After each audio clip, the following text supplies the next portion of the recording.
우리가 종종 이야기하잖아요. 나한테 절대적으로 해가 되는 사람은 헤어지든지 만나면 안 되는. 어떤 사람들이 절대적으로 해가 되는 사람일까요? 소위 말하는 이기적인 사람이라고 하잖아요. 이 이기적이라는 표현이 나만 생각하는 게 아니고 자기 걸 포기하지 않는 사람인 거예요. 따지고 보면 이 사람은 나를 위한 것처럼 행동을 했는데 나중에 돌이켜서 생각을 해보면 결국은 다 자기가 하고 싶은 대로 했던 거. 그거를 저는 이기적이라고 보거든요. 그런 사람들은 해가 되죠. 그럼 예를 들면 음식을 골라요. 난 아무거나 좋아 이렇게 하는데 결국 자기가 먹고 싶은 걸 고르는 사람이 있단 말이에요. 있어 우리 집에.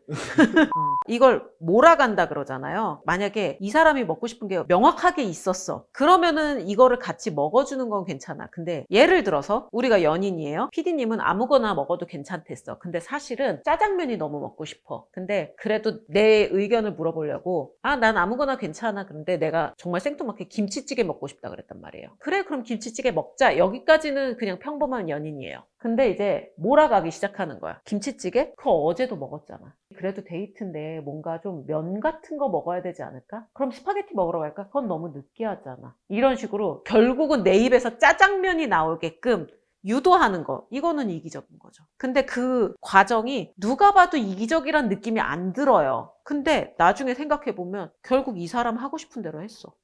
서로 평소에 연락을 하는데 상대가 저한테 연락을 하면 빨리 답변을 하지 않은 거에 대해서 되게 못 참아해요. 그런데 역으로 제가 연락할 때는 바로바로 답을 해주는 편은 아니거든요. 그럼 이런 경우에 또 이 사람은 이기적인 사람인 걸까요? 제가 생각했을 때 연인이잖아요. 연인이면은 어쨌든 이 사람이 나한테 1순위란 말이에요. 그렇잖아요. 상식적으로 내 1순위면 이 사람의 연락을 안 받는다는 게 내가 무슨 일정이 있지 않고서는 쉽지 않거든요. 이 사람이 무슨 일이 있는 게 아닌데 내 연락을 소홀히 한다? 그거는 굉장히 이기적인 사인이라고 볼 수 있죠. 정말 시도 때도 없이 연락을 해요. 그럼 이런 거는 어떤 걸까요? 저에 대한 관심이라고 해석을 해야 될까요? 나이에 따라서 다를 수는 있어요. 근데 PD님이나 저 같은 경우에는 진짜 성인이고 각자 일을 하는 사람이잖아요. 근데 시도 때도 없이 연락을 한다? 그러면 이 사람의 생활에 대한 배려가 전혀 없는 거잖아요. 근데 그 사람이 나는 그만큼 항상 너를 생각해. 그래서 너의 소식이 궁금하고 대화를 하고 싶어서 그렇게 하는 거야 라고 이야기할 수 있잖아요. 그건 포장이잖아요. 상식적으로 생각을 했을 때 우리 나이 때 되면 다들 회사는 다닐 거고 회사원들의 하루는 굉장히 단조로워요. 아침에 출근하고 점심 먹고 퇴근한단 말이에요. 보통은 그 사이에 무슨 일이 있는지 그렇게 궁금할 것 같진 않아요. 나 개인적으로는. 근데 뭐 궁금하다고 하더라도 쉬는 시간들이 있잖아요. 점심시간이라든지 아니면 출근 전이라든지 퇴근 후라든지 이 시간이 있는데 그 사람의 일과에 지장을 주지 않을 만한 시간이 있는데 이거를 제끼고 다른 시간에 내가 궁금하다는 이유 하나만으로 연락을 한다? PD님은 어떻게 들리세요? 나는 그거 되게 이기적이라고 보이는데.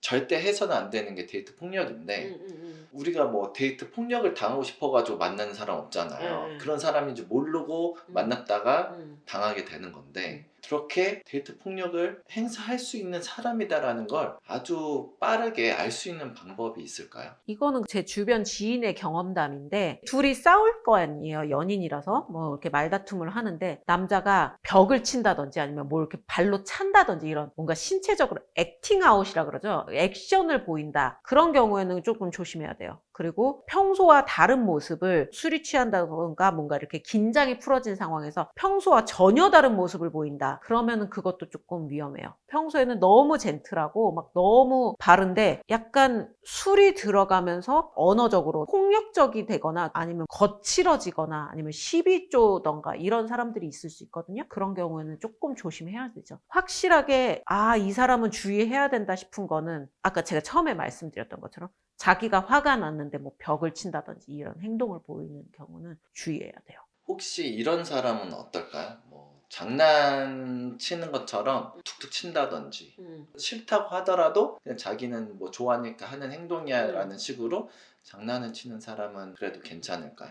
정말 장난일 수는 있어요. 근데 장난이더라도 이거는 하면 안 된다는 걸 얘기를 했을 때 고쳐지는 사람인지 아니면 장난이잖아. 왜 그래? 이거든지. 전자의 경우에는 그래도 만남을 지속할 만한 건덕지라도 있는데 후자의 경우에는 자기 행동을 고칠 생각조차 없는 거잖아요. 그런 이기적인 사람이든 폭력적인 사람이든 그런 사람인 줄 늦게 알았어요. 그래서 결코 건강하지 않겠다라는 판단을 했을 때 어떻게 우리는 헤어질 준비를 해야 될까요?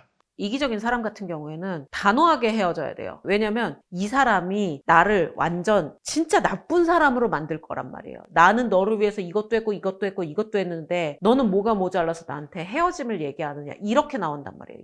반대로. 근데 그거를 감수하고 단호하게, 그래 내가 나빴어, 그래 내가 나쁜 년이야, 이러면서 단호하게 헤어져야 되고, 폭력적인 사람 같은 경우에는 진짜 최악의 경우에는 공권력의 힘을 빌려야 되는 경우도 있어요. 왜냐면 데이트 폭력이 결국은 스토킹으로까지 이어지는 경우들이 많거든요. 그렇기 때문에 내가 빠져나오기 좀 늪이 깊어졌다 싶으면은 공권력의 힘까지 빌려야 되고, 이때는 진짜 지체하지 말고 주변에 알려야 돼요. 가족이든 친구든 다 알려서 여러 가지로 나를 보호할 수 있는 시스템을 만들어 놔야 돼요. 이기적인 사람, 폭력적인 사람 외에도 우리가 만나면 안 되는 사람이 있을까요? 정신적으로 성숙하지 못한 사람. 너무 어린애 같다든지 아니면 너무 감정적이라든지, 그 감정적이라는 게 뭐 화가 많을 수도 있고요. 눈물이 많을 수도 있거든요. 모든 정도에 지나친 사람들은 상대방을 지치게 만들어요. 그렇기 때문에 되도록이면 안 만나는 게 좋지 않을까.